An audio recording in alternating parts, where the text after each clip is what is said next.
बृहस्पतिवार के व्रत की प्रथम कथा। एक नगर में एक साहूकार रहता था। उसको धन धान्य बाल गोपाल की कोई कमी न थी, परंतु साहूकारिणी कंजूस थी। वो कभी किसी भिखारी को भीख नहीं देती थी और उसकी इसी हरकत से सभी बहुत परेशान थे। एक बार ऐसा संयोग हुआ कि एक पहुंचे हुए सिद्ध पुरुष उस साहूकारिणी के यहां भिक्षा मांगने पहुंचे।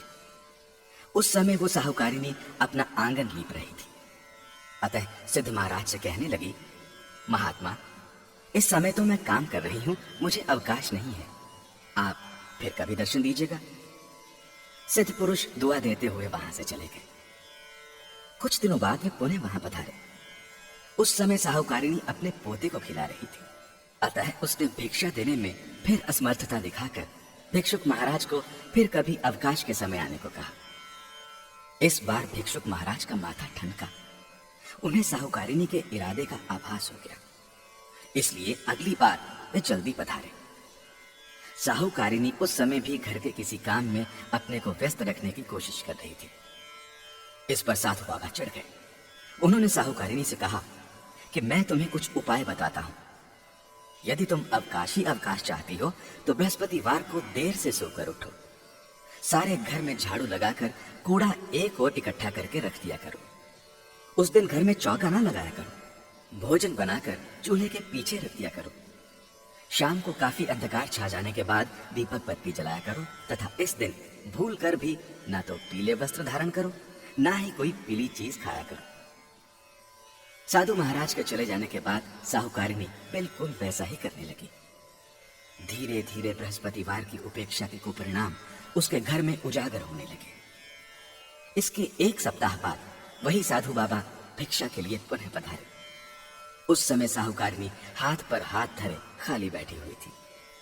बाबा ने जब भिक्षा मांगी तो वो फूट फूट कर रोती हुई कहने लगी, महात्मा, मैं आपको भिक्षा कहां से दूं? अब तो घर में दर्शन करने के लिए भी अन्न के दाने नहीं है।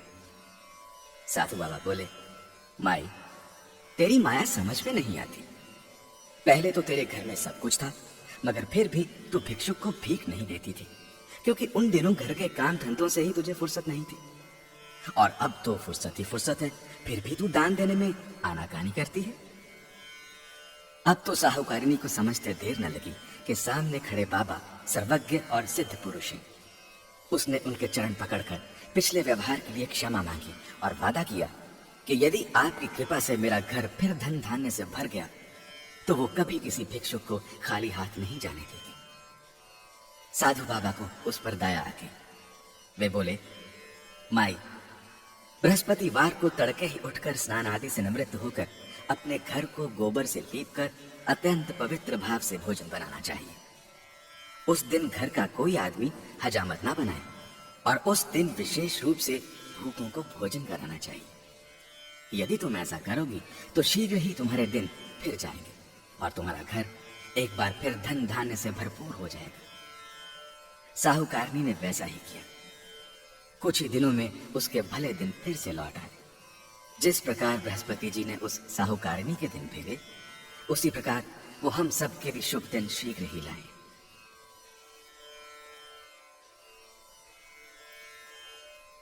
बृहस्पतिवार की द्वितीय कथा। काफी पुरानी बात है। एक दिन देवाधिदेव इंद्रदेव अपने स्वर्ण जड़ित सिंहासन पर विराजमान थे। अनेकानेक देव, किन्नर, ऋषि आदि उनके दरबार में उपस्थित होकर उनकी स्तुतियों का गान कर रहे थे। आत्म प्रशंसा सुनते सुनते इंद्र को गर्व हो गया। वे अपने को सर्वशक्तिमान समझने लगे। ठीक इसी अवसर पर देवगुरु बृहस्पति जी दरबार में पधारे। इंद्र दरबार के समस्त सभासद देवगुरु के स्वागत में सादर उठकर खड़े हो गए, मगर इंद्र अपने सिंहासन पर ही जमा रहा। बृहस्पति देवता को इंद्र का गर्व समझते देर नहीं लगी। इंद्र की इस अवज्ञा को उन्होंने अपना अपमान समझा और क्रोधित होकर वहां से लौट आए। बृहस्पति देवता के लौटते ही इंद्र को अपनी भूल का एहसास हो गया। अब वो अपने किए गर्व पर पछताने लगे। उसने उसी क्षण गुरुदेव के चरणों में उपस्थित होकर क्षमा मांगने का निश्चय किया। बृहस्पति देव अपने तपबल से इंद्र के इरादे को जानकर अपने लोक से दूसरे लोक को चले गए। इंद्र उनके लोक से निराश होकर लौट आया। उन दिनों इंद्र का शत्रु वृषपर्वा था। जब उसे देवगुरु की रुष्टता का ज्ञान हुआ तो उसने देवलोक पर चढ़ाई करने का उपयुक्त अवसर जानकर दैत्य गुरु शुक्राचार्य से परामर्श किया। दैत्य गुरु शुक्राचार्य को वृषपर्वा की बात जंच गई। शुक्राचार्य की आज्ञा और वृषपर्वा के नेतृत्व में दैत्य सेना ने इंद्रलोक को घेर कर ऐसी मार लगाई कि इंद्रदेव को छठी का दूध याद आ गया। हार कर वे सिर पर पैर रखकर ब्रह्मा जी की सेवा में उपस्थित हुए। उन्होंने इंद्र को त्वष्टा के पुत्र विश्वरूपा की शरण में जाने के लिए कहा। विश्वरूपा अपने समय का सर्वश्रेष्ठ ज्ञानी विज्ञानी ब्राह्मण था। इंद्र ने जब अनेक प्रकार से विश्वरूपा की वंदना की तो वे बड़ी कठिनाई से देवराज के पुरोहित बनने के लिए तैयार हो गए। विश्वरूपा ने पिता की आज्ञा प्राप्त कर देवराज का आचार्यत्व स्वीकार करके ऐसा यत्न किया कि देवराज को विजय प्राप्त हुई। वे पुनः अपने आसन पर आरूढ़ हुए। विश्वरूपा के 3 मुख थे। प्रथम मुख से वे सोमवल्ली लता के रस का पान करते थे, दूसरे मुख से मदिरा पीते थे तथा तीसरे मुख से अन्न जल ग्रहण करते थे। विजयी देवराज ने विश्वरूपा के आचार्यत्व में यज्ञ करने की इच्छा प्रकट की तो वे देवराज को यज्ञ कराने लगे। यज्ञ के दौरान अनेक दैत्यों ने विश्वरूपा से एकांत में संपर्क स्थापित करके कहा, आपकी माता दैत्य कन्या है, इस कारण आपका कर्तव्य है कि प्रत्येक तीसरी आहुति देते समय आप अपनी माता का नाम अवश्य लें।